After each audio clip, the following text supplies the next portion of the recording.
വൈകുന്നേരത്തെ കുളിയും കഴിഞ്ഞ് വിളക്ക് കത്തിക്കലും പ്രാർത്ഥനയൊക്കെ കഴിഞ്ഞ് എവിടെയെങ്കിലും ഒന്ന് ഇരിക്കാമെന്ന് വിചാരിച്ചാൽ അത് നടക്കൂല. ഇന്ന് ചായക്കുള്ള എന്തെങ്കിലും കടി ഉണ്ടാക്കാം. അപ്പോൾ ഇന്നലെ ചേട്ടൻ വന്നപ്പോൾ എന്തോ ഒരു പേര് പറഞ്ഞു, മുട്ടയിലുള്ളതാണ്, പക്ഷേ അതിൻ്റെ പേര് എനിക്കറിയില്ല. നീ അറിയാതെ ഒന്നും വിളിച്ച് പറഞ്ഞേക്കല്ലേ എന്നും കൂടെ പറഞ്ഞതുകൊണ്ട് ഞാൻ അങ്ങനെ പറയുന്നില്ല. ഇവിടെ എന്തൊക്കെ എഗ്ഗ് പാൻ കേക്ക് എന്തൊക്കെ പറയുന്നത് കേട്ടു, എനിക്ക് സത്യാവസ്ഥ അറിയില്ല കേട്ടോ. അപ്പോൾ ഈ ഒരു ഐറ്റത്തിന് വേണ്ടിയിട്ട് ഒരു 5 മുട്ട, 4 ഉരുളക്കിഴങ്ങ് ഒന്ന് ഗ്രേറ്റ് ചെയ്ത് എടുക്കണം. ഞാൻ ഈ ചോപ്പറിലിട്ട് അങ്ങ് ചോപ്പ് ചെയ്ത് എടുക്കുന്നു.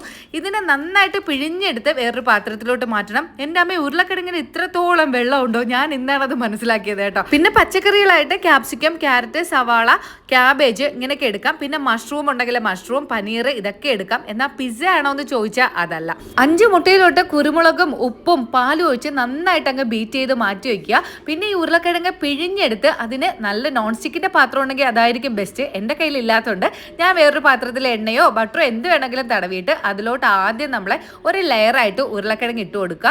പിന്നെ അതിലോട്ട് മുട്ട ഒഴിച്ചിട്ട് ഇനി കട്ട് ചെയ്ത് വെച്ചിരിക്കുന്ന പച്ചക്കറികളും കൂടെ ഇട്ട് കുറച്ച് ചീസും കൂടെ ഇട്ട്, കുറച്ച് കൂടുതൽ ഇട്ടാൽ കുറച്ചുകൂടെ നല്ലതായിരിക്കും. ഞാൻ കട്ട് ചെയ്തത് കുറച്ച് വലുതായി പോയോ എന്നൊരു സംശയം. ഒരു 10-15 മിനിറ്റോളം അടച്ചു വെച്ച് കഴിഞ്ഞ് ഇങ്ങനെ എടുത്താൽ നന്നായിട്ട് ഇങ്ങനെ പൊങ്ങി നല്ല പിസ്സ പോലെ തന്നെ ഉണ്ടാവും കേട്ടോ കാണാൻ. പിന്നെ നന്നായിട്ട് തണുത്തതിന് ശേഷം മാത്രം പാത്രത്തിൽ നിന്ന് ഇളക്കിയെടുക്കുക. അപ്പം നന്നായിട്ട് കിട്ടും. ഞാൻ വിചാരിച്ചു ചിലപ്പോൾ അടിക്കാറ്റ് പിടിച്ചാലോ എന്ന്. പിന്നെ ഞാൻ ഇതിലോട്ട് കുറച്ച് ചില്ലി ഫ്ലെക്സും കൂടെ ഇട്ട് കട്ട് ചെയ്ത് എടുത്ത് ചായയുടെ കൂടെ കഴിച്ചാൽ എന്ത് പറയാൻ, അടിപൊളി ടേസ്റ്റ്.